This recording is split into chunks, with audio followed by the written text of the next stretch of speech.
Makanga. Astivi Makanga.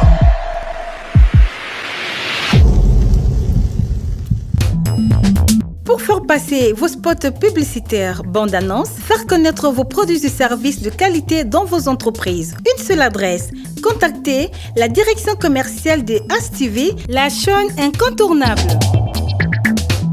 Appelez-nous au plus 243 999 915 538 ou sur notre mail aspectspirituel@gmail.com.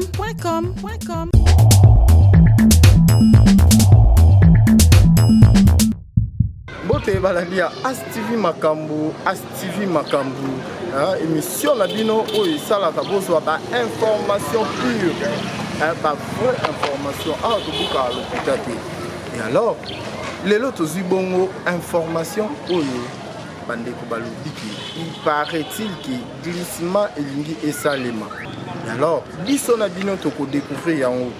To soit information par rapport ya oyo bango bayo keli.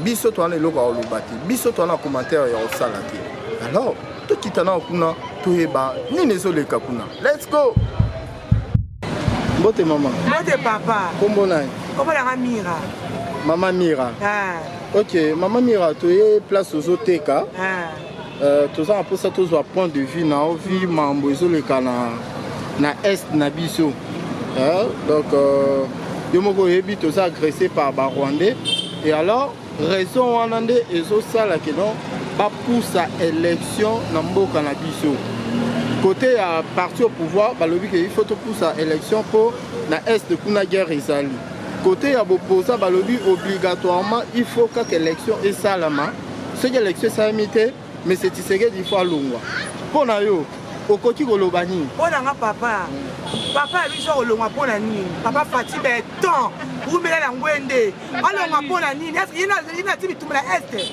eza yete est-ce bango ba yebili bazoboma na bango na bango papa nga na vana za veuve na teka na correct Fati matisi biso salaire veuve bana batanga ko fele na futa ndeka 50,000 fois pama mayo fele ku fele alongwa pona nini to Fati alongwa moke kufi bana batanga ngo fele Fati beton umela alors ya mutu bitumala est eza yete papa eza yete olobi ke Fati mutu azobundisa bitumala est par rapport ya to ya dollar ndezo mata lelo ba mame belé même bino nde boteka bobo se retrouver sous te to ya dollar eza toujours likolo be inondation partout donc nyoso wana ka Fati beton il faut ça la pouvoir Fati matisi biloko te Fati matisi biloko te mais na gouvernement na et ah bon na yebite bati ya te yebite ndenga to vandi boye soki ke dollar mati soko vanda ndaku wana yo moko ngana dukana asima na dollar soko ndenga so na teki na zi 22,500 na ngai leo na zi patina matisi be abatisi dollar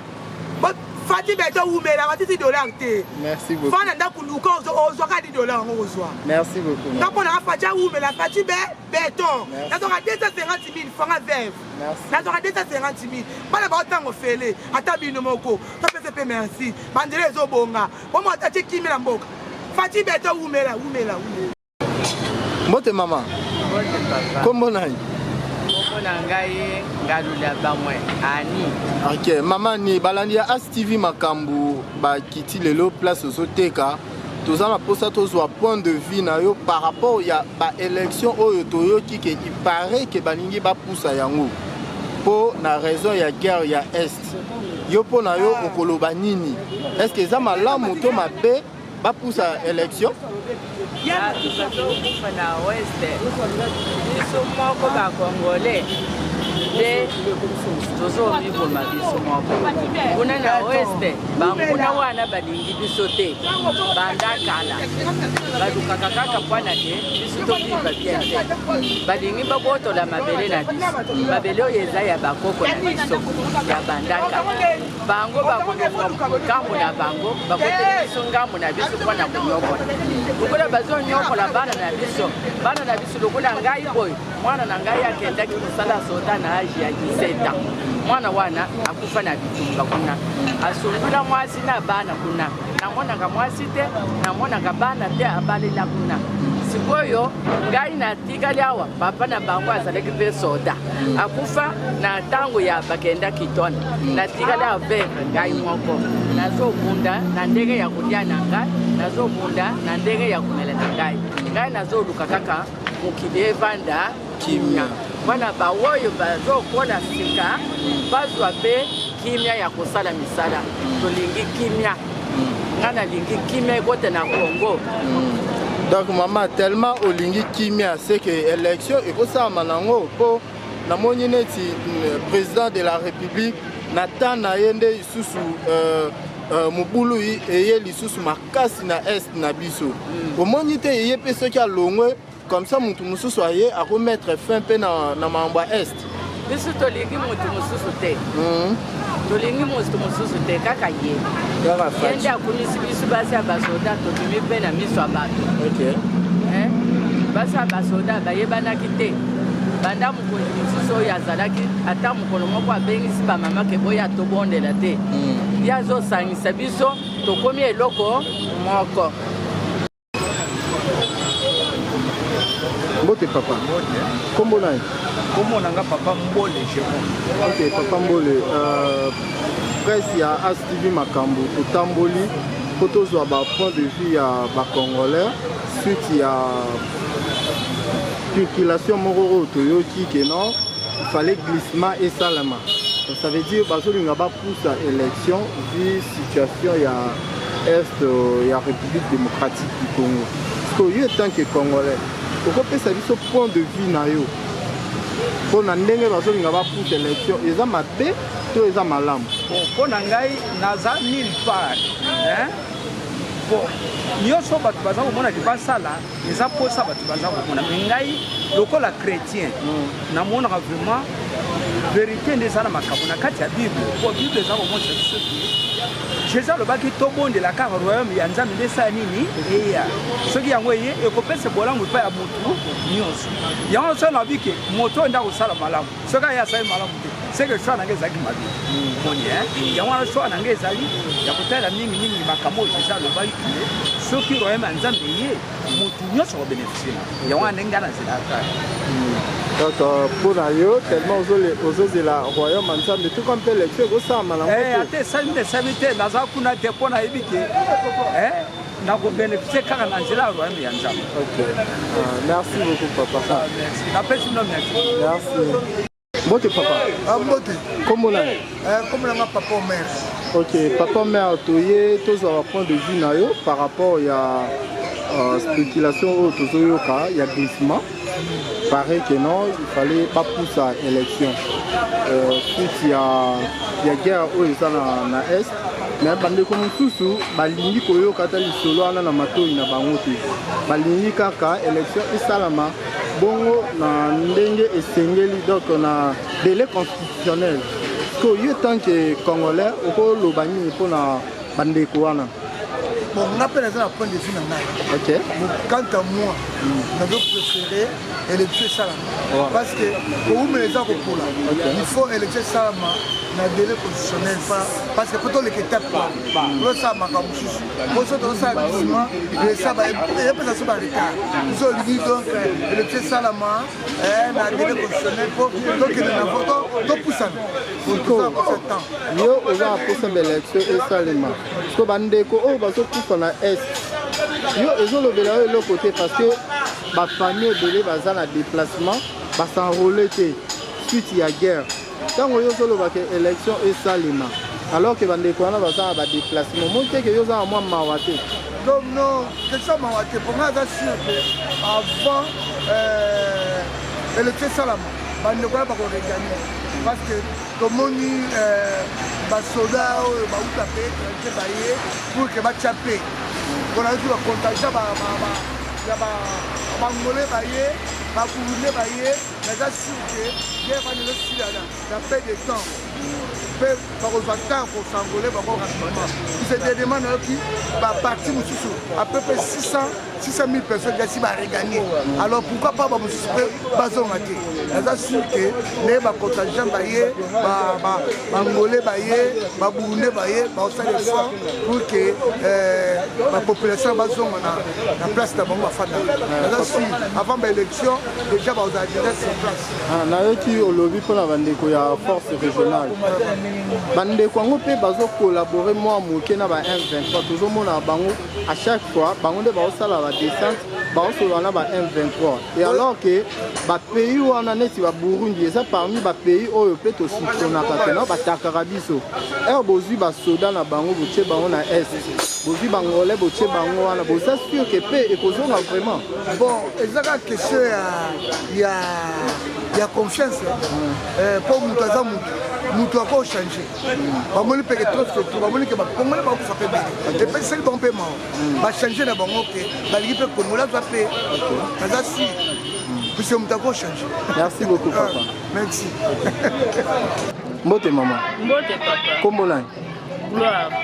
Maman Gloire balandia un Stevie Makambo lelo bakité lio bazwa point de vue na eux par rapport à l'information aujourd'hui balobi que bazo pousse à élection vu que guerre est en est donc parti au pouvoir balobi que et si longtemps guerre est en est moi ba organiser l'élection exacte yo tant que congolais au lobani bon idée au parti au pouvoir bazui naza d'accord naza ko appuyer bango pour pousser l'élection eza bien vu que bande ko na biso bazo kufa na est il faut tous aller de cœur na bango ezate ke bato bazo kufa bazo massacrer ba maman bazo massacrer ba papa bana awa ka to organiser ba élection non c'est pas bien pour ngai ne ba pousser ngo bongo kimi ko kota na est ko sala ba élection na biso na transparence non surtout wanande uzala bien makasi.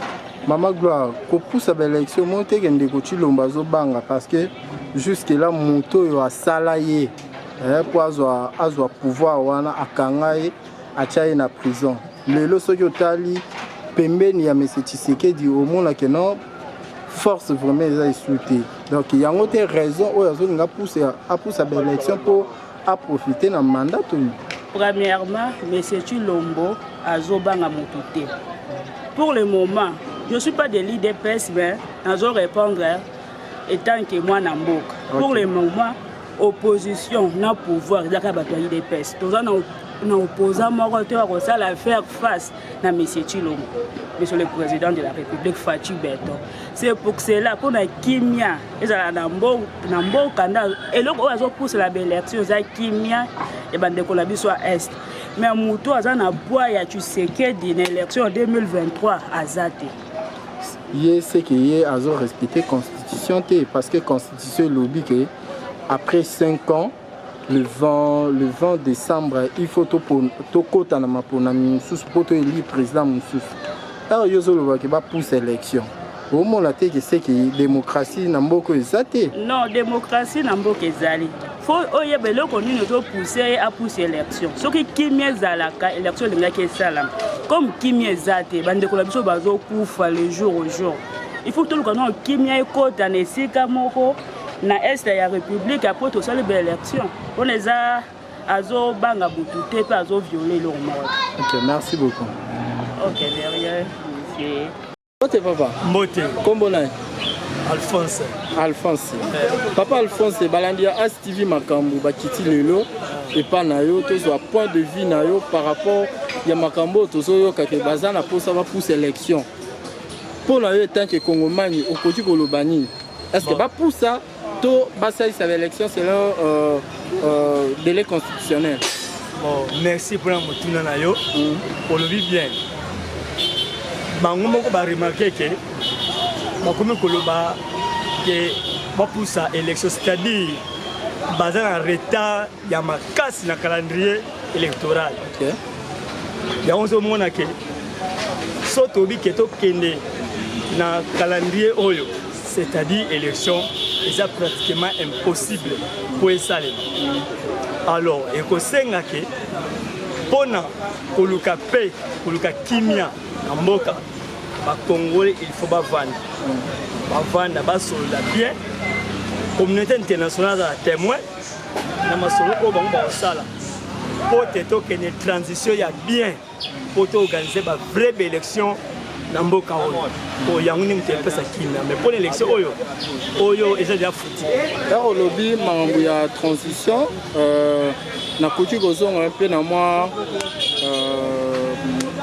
maloba ndeko Franck Diongo alobaki alobi que non ceux qui le 23 décembre le 20 décembre élection esalamité bongo le 23 janvier esengeli ndeko Tshisekedi atika pouvoir yena gouvernement na comme ça et kene na moi transition moko ya moke o ko permettre bango ba organiser l'élection tango yo lobi ke to kene na transition c'est que bato bazo kufa na est lelo et pas na yo zo lobela yo côté mbo ko kufa bata est ge wana eza lelo te bandi makambo oyo ruta déjà na bansi régime oyebi yango makambo bana onkala comme bango baza na incapacité ya kosilisa situation oyo c'est ça que la communauté internationale a comme quitter sur le terrain pour le dialoguer na bango pour baluka kimia na este wana yango solution ko pesa bela kaka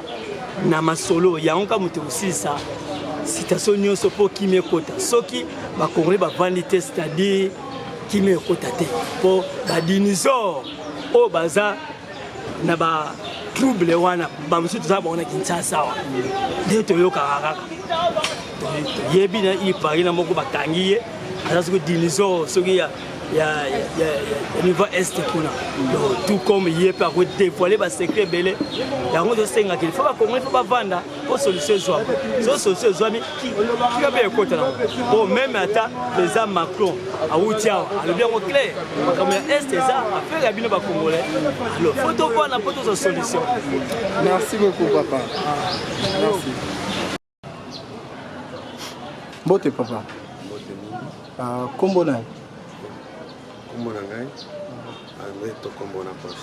ok papa André balandia As TV makambu lelo baye et pas nao pour tous au point de vue nayo par rapport ya makambo toyo kike bazo pour sélection et tant que congolais toyo tous au point de vue nayo est-ce que élection bazo pour ça to élection et que ça ma délai constitutionnel. Bon, de toutes les façons ceux qui Tolandi Bakambia Seni au Bazali chargé à organiser l'élection, principalement président Nabango, il essaie de se démarquer l'élection dans les délais constitutionnels. D'ailleurs, le calendrier est déjà enrôlé de Salema, les avancées sont très significatives à côté de nous. Nous pensons que ceux qui font de rumeurs, ce n'est pas de réalité. En réalité, la réalité est que Outa et Bayamuto Aza au Kambaseni, dans le gouvernement. Pas moins encore, ce n'est pas le gouvernement, c'est la CENI. Ce qui est report aux alliés. Mais ce sont des choses qui se passent, mais ce n'est pas encore dit. Les raisons, d'ailleurs, il y a que ça report exact parce que d'ici la session, c'est à partir de juin que nous serons déterminés que l'élection qu'on allons bien qu'on a raté parce que la session à juin, normalement, à l'Assemblée nationale, il y aura une loi de répartition des sièges. La répartition des sièges se fait après avoir réalisé le nombre de gens inscrits dans la liste électorale. À ce moment-là, on peut répartir les sièges compte tenu à conscience électoral. Voilà Valandia As TV makambo bino moko boyo qui par rapport il y a glissement au Nico Salema. Merci beaucoup As TV makambo déjà toujours wana na katia aspect spirituel télévision la chaîne incontournable chaîne l'équipe la chaîne nyonso ya Congo na ba matériel na image kitoko et merci beaucoup na Yemei les DG, les Kings, les DG Michonoka, l'homme de Question Time, les grands formateurs, merci beaucoup parce que ceux qui ont mon organisation, et grâce à Yende, à Salike, aspect spirituel télévision, équipe Mubimba et Kitabongo sur le terrain. On a bien les DG Michaud Noka, l'homme de Cochon Time. Ce que c'est le bon. Makanga. Askizi Makanga.